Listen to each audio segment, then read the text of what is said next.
Hi,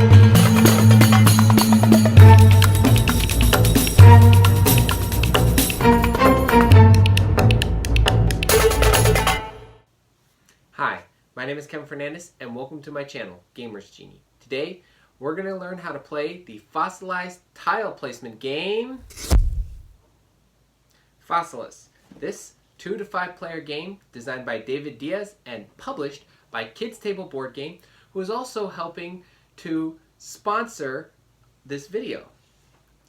In this game, you are each paleontologists digging for bones and trying to discover which dinosaurs belong to which ones, collecting sets and completing dinosaurs. Will you be able to succeed and become the world's most famous paleontologist? Or will you end up sad and alone like Ross Geller?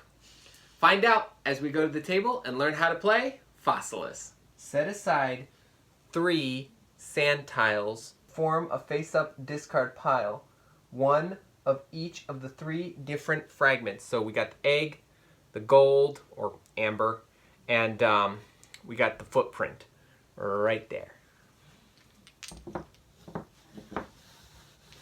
Sprinkle all the bones and hammers into the pits. And yeah, I do apologize for the noise.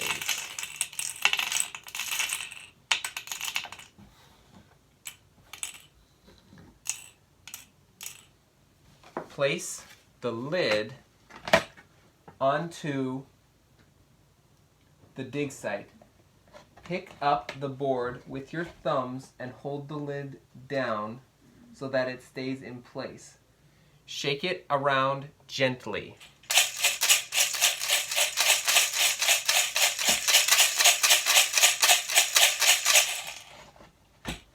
So that the bones move around. Try to do it in mostly up and down motion so that the bones don't end up all bunched to one side or corner. Slide the site map into the slot between the lid and the dig site. It does get stuck sometimes, so.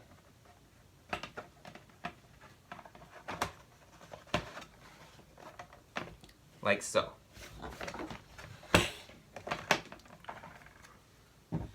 Remove the lid and return it to the box. Add terrain tiles face up to the dig site onto the site map in 2 layers. All players should help with this so that it goes quickly. And there are some addendas, a few quid pro quos to go into this. So number 1 is on the bottom layer there should be a stone tile on each of these little X's.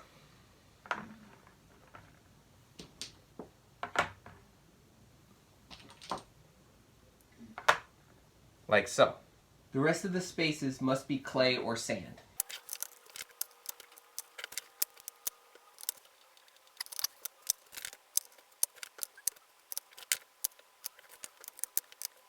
On the top layer, any tile can go anywhere. So we can put this stone one here. We can put this clay one right here.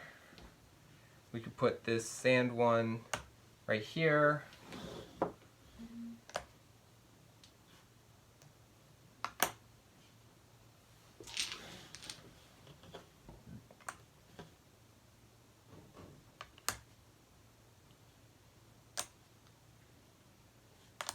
But no tiles may go in the 4 corners. So this one, that's a no-no. And instead, we can just put it right there. And stone may not be stacked on stone, which we didn't do. There are only 10 tiles on the top layer. Finish the bottom layer of 25 tiles before starting the top. Position the blocker upright between two of the dig site posts and the tile grid.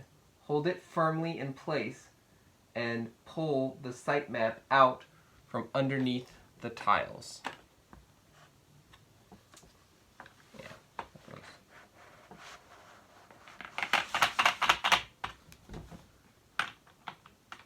No peeking.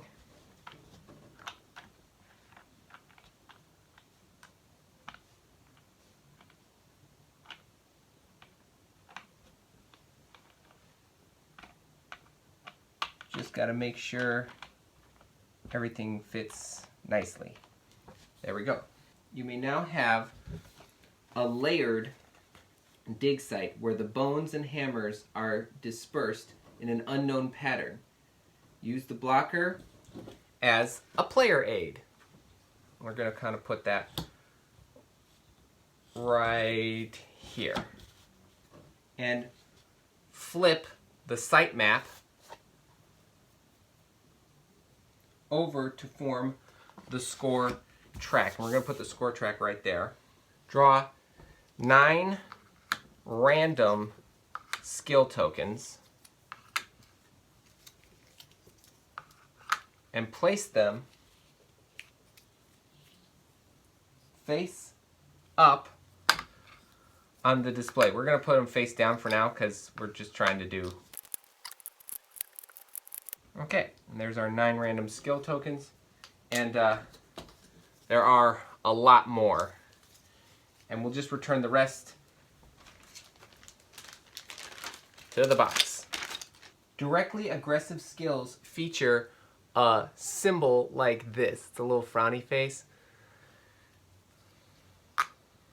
If this doesn't suit your group, draw replacements. Or you can just eliminate that, remove them from the game, so that way when you set up, you don't draw them. Shuffle the event deck and draw 3 random cards and stack them face down in the event stack without looking at them. And we will return the rest to the box. Make a supply of 40 plaster, then add an amount of plaster on top of the event stack to form the plaster pool. The amount is 4 plaster per player. So since we're playing a 2-player game, oh, we already made the pool. This is a little container I got from Board Game Geek. So we'll do the 4. This is going to be a 2-player game, so we will be having 8 on the event.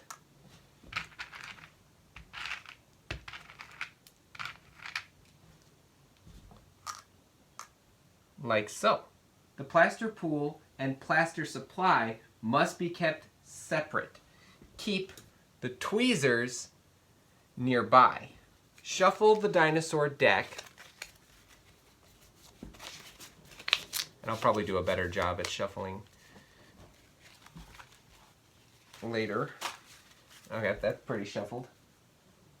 And make a dinosaur display of 4 face-up dinosaur cards.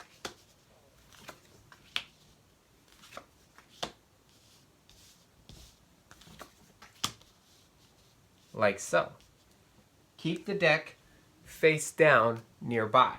Shuffle the tools and the supply decks.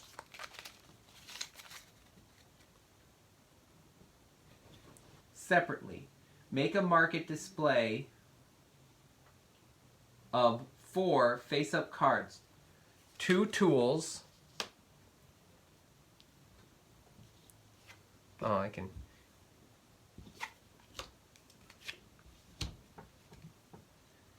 And 2 supplies.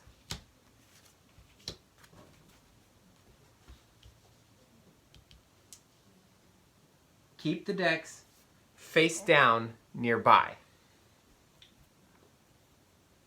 Each player takes a player mat.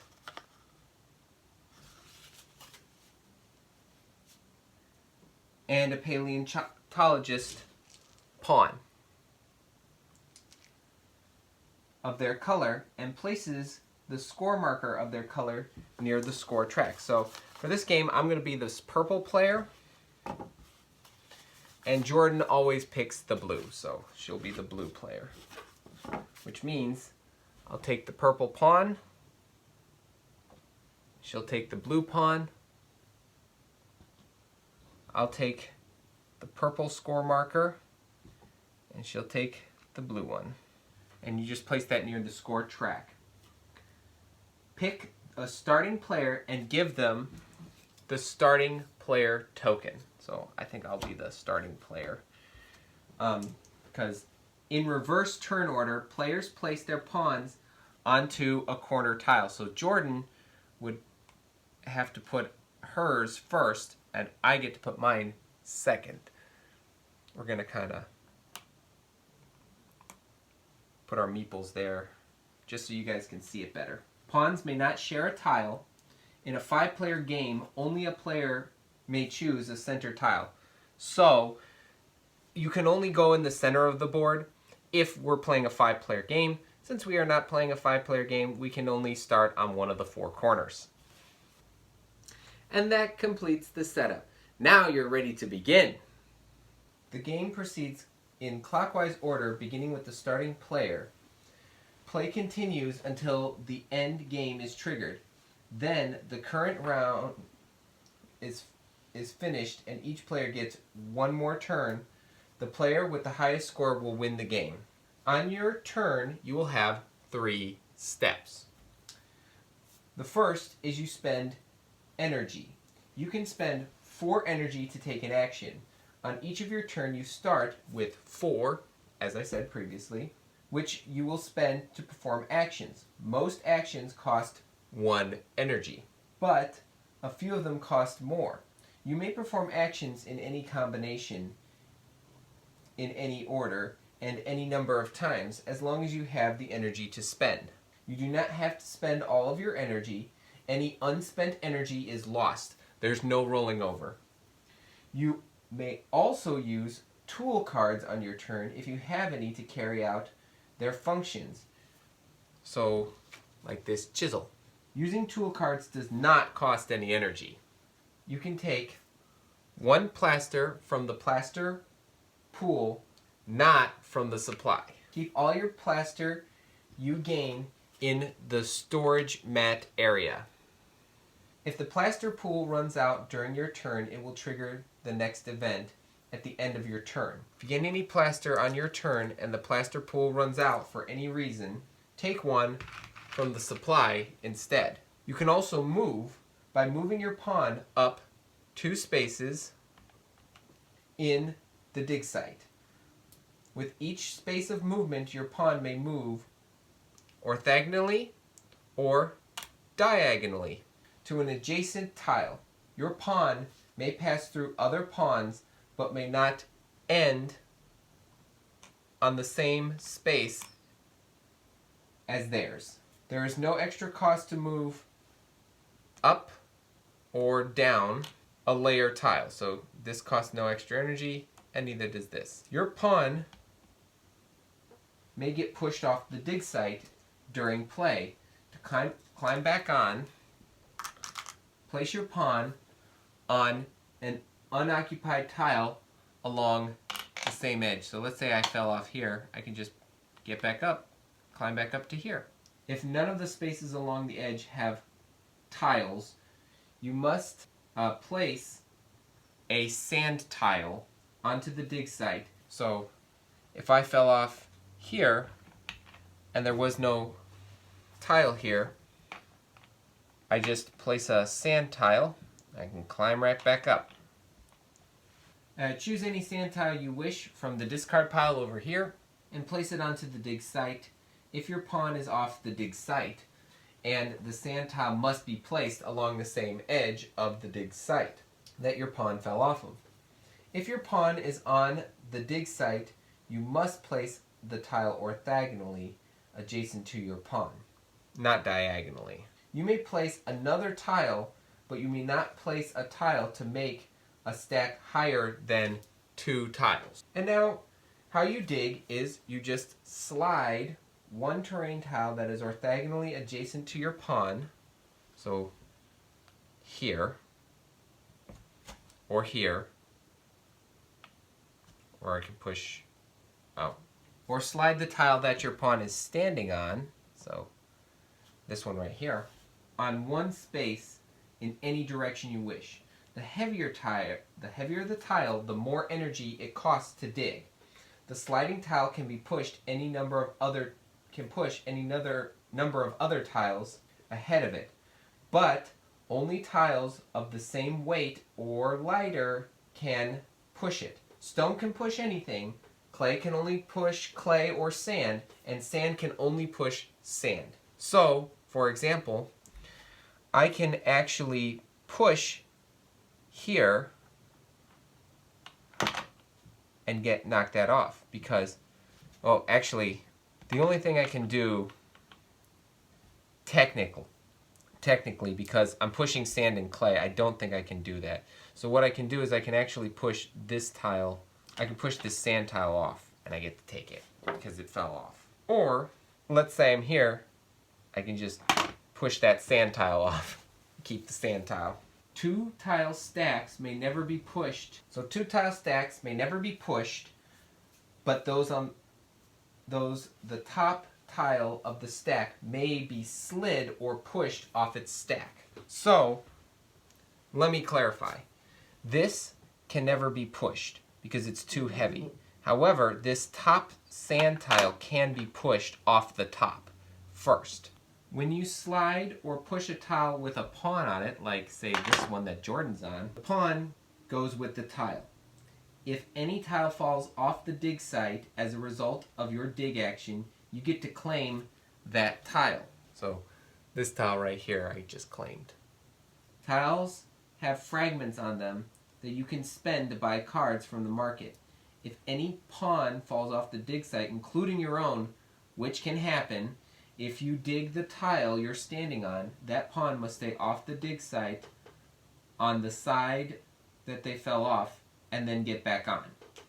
To get back on. So Jordan has to come back on this side in order to come back on because she fell off on that. If any pawn falls off the dig site, including your own, which can happen if you dig the tile you're standing on, that pawn must stay off the dig site on the side that was affected until the player's back on. To get back on, all you need to do is just spend 1 energy and then you're back on. You may spend the fragments on your collected tiles to buy 1 card from the market. Either a tool or a supply card. Each card displays its cost in fragments at the bottom of the card. Whichever one you buy, you replace it in the display with a card from the matching deck. So, let's say this. I wanted to get this, which costs 2 gold and 1 of anything. Oh, well, actually, the only one I can afford actually is this one. So this costs 1 footprint, which I do have. So I spend the 1 footprint, and I take this card. Since it was a supply card, I immediately replace it with another supply card. Each card displays its cost in fragments at the bottom. Whichever one you buy, replace it. Spent cards go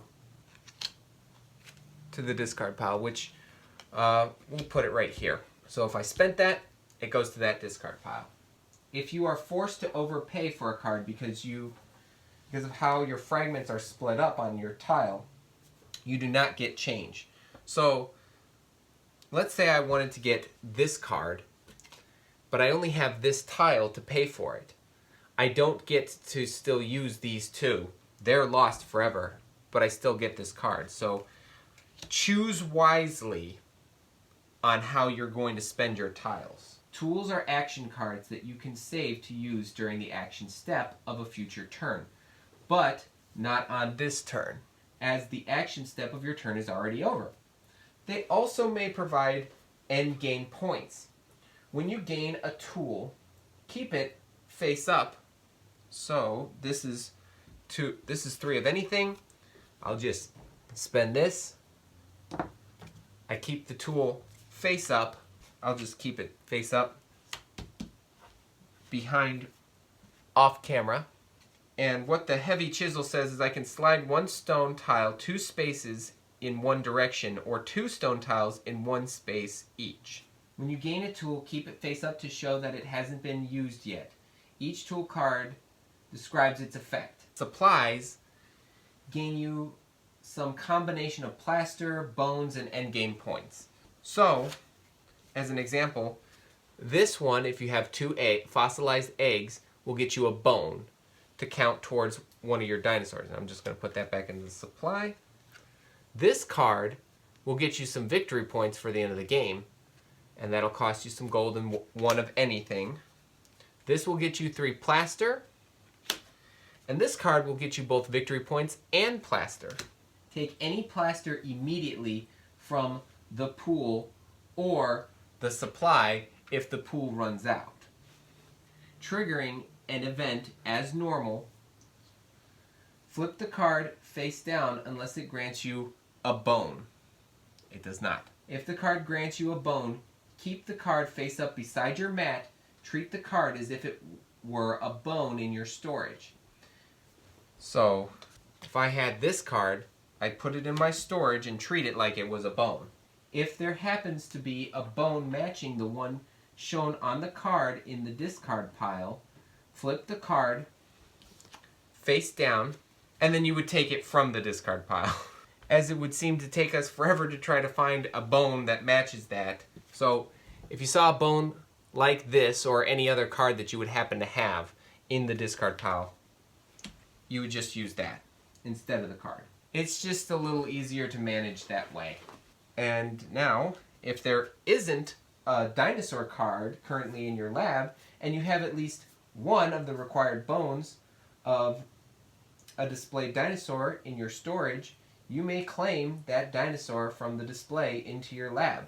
So, for example, as you can see, this Plateosaurus does have the rib cage requirement, and I do have the rib cage. So I will discard this card in our supply card discard pile, and I will claim this into my lab. When you claim a dinosaur, you must immediately assign at least 1 bone from your storage to it, placing it on the dinosaur card. So, say there was this bone in the discard pile, we would just take the dinosaur, place it right there, and that'll be that. That would be from this card. You may only have 1 dinosaur in your lab at a time. If there is a dinosaur in your lab and you want to claim one from the display, you must first score the dinosaur in your lab to clear it away. Keep an eye not only on bonuses, but the point value of a dinosaur when you are choosing it, but also on its characteristics, which are found right here. That will provide valuable game scoring. And when you draw a dinosaur from there, you do need to replace it. So pawns may be pushed, sliding tiles, when a top tile moves forwards. Upon standing on the bottom layer tile, a pushed pawn moves into the next space in the same direction, or off the dig site if it is at the edge. If a pawn is pushed into a pit, the owner fishes it out. You can use the tweezers if you want.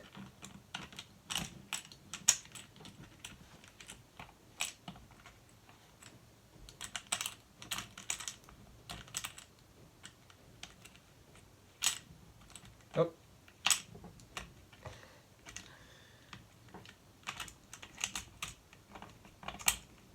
There we go. So, little tip: don't try to push the pawn into the pit. Like, off the edge is fine. The owner fishes it out and places it off the dig site on any side they wish, as if they had fallen on that side. So I think we'll put Jordan's this time over here. If a pawn is pushed so that it would be squished between 2 top layer tiles, so like so, the pawn hops onto the tile it is being pushed towards. Zoop. Like so. If a pawn would be pushed onto the same tile as the second pawn, so like that, the second pawn is pushed ahead of it into the next space. Ain't I a stinker? You just follow the rules of when a pawn gets pushed, and you'll be fine. If you have enough plaster, you may extract a bone or hammer from an open pit that your pawn is adjacent to. Stack to the height of the tile. Stack your pawn, the tile stack your pawn is on, does not matter. So if it was this and this one was open, that doesn't matter. The height of the stack your pawn is on does not matter. To extract, spend the amount of plaster indicated on your player mat, which is right here. So I dig out this bone right here. So I dig out this little tooth right here. As you can see. And I'll spend the 2 plaster I have to get it. I'll then place it on my player mat. And I use the tweezers, like I just showed you, to extract the bone or hammer. Spent plaster goes into the supply, not the pool. This is the pool, this is the supply. I do want to clarify that if you do see a hammer in there, which there is none, hammers cost no plaster. So if you do see a hammer, like in here, if we were here instead, you could just pull the hammer right out, but it will still cost you an energy. When you extract a bone, it goes into storage on your player mat. Bones may be kept for their endgame value displayed on your mat, which is right up here. But they are more valuable if you can assign them to particular dinosaurs that need them. You may assign a bone from your storage whenever you want, but once a bone is assigned, it can never be removed. So, let's say instead of this tooth, we'll just pop that back, I extracted this little femur. It is one of the bones I need on my dinosaur, so I can just place that on my dino instead. And I'll try not to... Hammers are easy to extract. They don't cost any plaster, but you may only extract a minimum of 1 hammer. So that hammer I extracted, yeah, that would be my only one for that turn, plus any number of bones on a single turn. When you extract the hammer, you must swap it for a skill token. So we'll just put it in the discard over by the tiles, and I think I will take this skill right here. And then it'll just, and we'll talk more about that later. And you just put it, yep, in the leftmost empty space of your player mat. But they are more valuable if you can assign covering up the victory point symbols in the 2nd and 3rd slots means that you won't earn those points at the end of the game. So be sure you really want that skill. When you gain a skill token, you immediately gain the benefit described on the token for the remainder of the game. So mine says that when I score a dinosaur perfectly, meaning that all the bones that it's required are on its card, I gain an extra 2 victory points. You may use any number of tools on your turn if you have any to carry out their functions. Each tool describes how it works. Using a tool does not cost any energy. Unlike the normal dig actions, tools that let you slide or move tiles do not require your pawn to be adjacent to the affected tile. So if I wanted to use my heavy chisel, I can actually just slide this one off right there. And I do get to keep the tile though. Similar to the normal dig actions though, you gain any tile that is removed or slid off the board by a tool. Effect. The fragment symbols on the tiles can be used to buy cards from the market later in your turn. If a pawn, even your own, is on a tile you remove, the pawn's owner places it off the dig site on any side they wish. That player will need to spend 1 energy on their turn to climb back on. You may hold any number of unusual cards. When you use it, just flip it face down to signify that it has been used. You will score the points displayed on all of your tools at the end of the game, whether you use them or not, so don't worry about that. There are always two ways to score a dinosaur, from your lab or from the display. At any point on your turn, you may score a dinosaur from your lab. If the dinosaur has the required bones, immediately gain the perfect score shown on the card. If it does not have all the required bones, you may still perform a partial score, immediately score only the values of each bone you assigned to the dinosaur as displayed on the card. So for example, this dinosaur I have has 2 bones. If I want to right now, I can actually score the 5 and the 6, which would give me 11 points.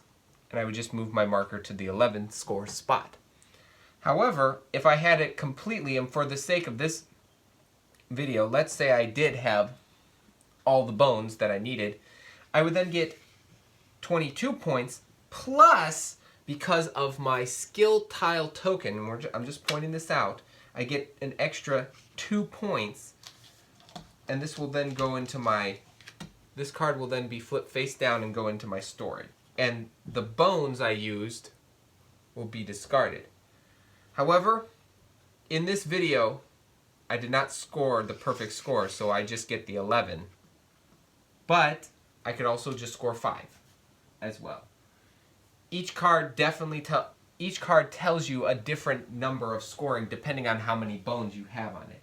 And at any point during your turn, you may score a dinosaur directly from the dinosaur display, skipping your lab altogether. If there is a dinosaur in it, but only if you have all the required bones in your storage, immediately score the perfect score shown on the card. Claim the dinosaur card. So, spend the 2 bones, claim the dinosaur by flipping it face down in front of you, and draw a fresh dinosaur from the deck to the display. It is possible to score multiple dinosaurs on the same turn. However, your score immediately reflects the earned points by moving your scoring marker. So that was a perfect score, which gives me 12 points to my 11, plus 2 more because of my skill. I'm only doing this because of my skill. That is not how you normally score. Discard any bones you used to do this. An event is triggered when the plaster pool runs out.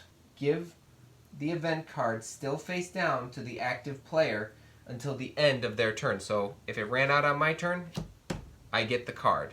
When their turn is over, they reveal the card and carry out its instructions. So this is soft stone. Until the next plaster pool runs out, stone tiles cost 1 less energy to dig than usual.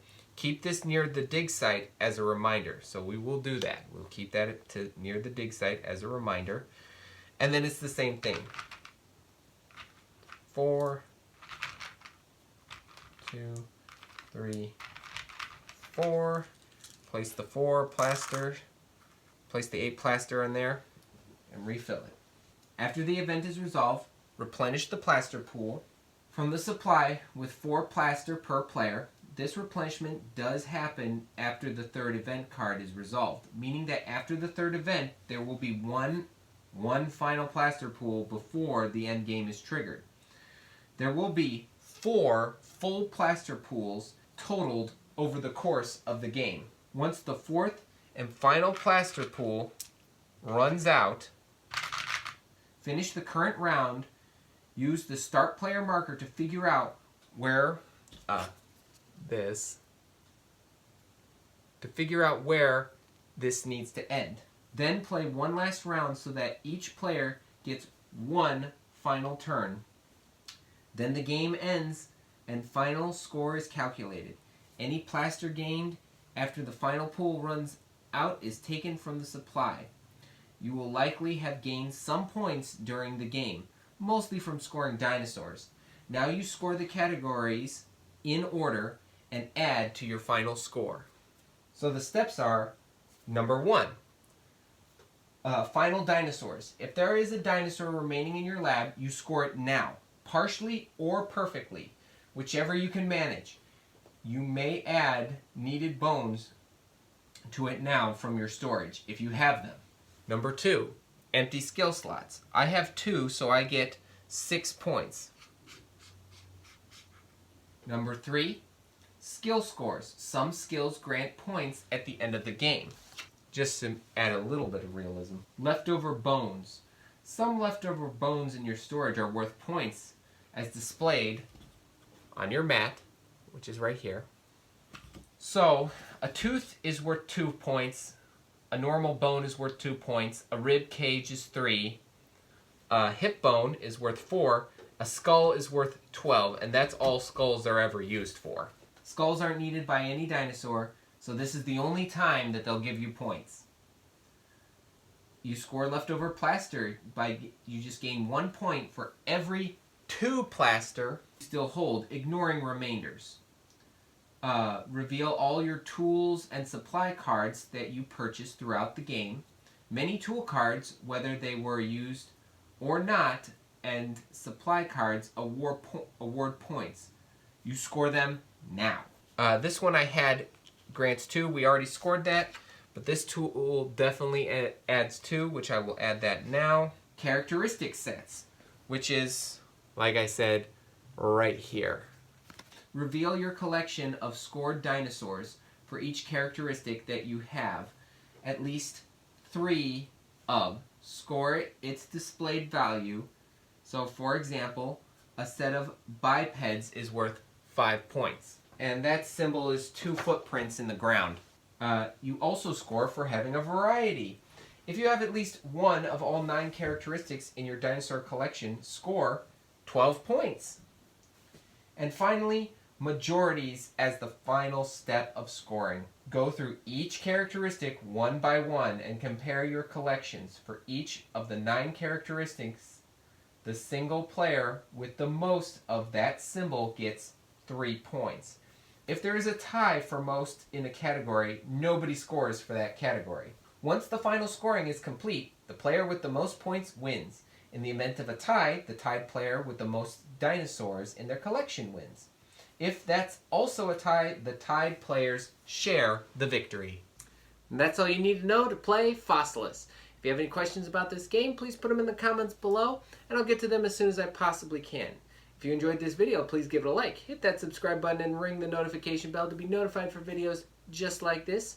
And if you're a big fan of our channel as a whole, consider becoming a Patreon supporter on our Patreon page, where you can get early access to how to play videos just like this one. We also like to thank Kids Table Board Gaming for sending us this copy of Fossilis. We really do appreciate it, and thank you for that. If you are curious about any of the other titles that Kids Table Board Game has published, I'll leave a link to their website in the description below so you can check that out. We also have taught a previous Kids Table Board Game game on this channel. I will leave a link to that in somewhere in this video to Haunt the House. And we will see you in our gameplay video on Fossilis. But until then, thanks for the views.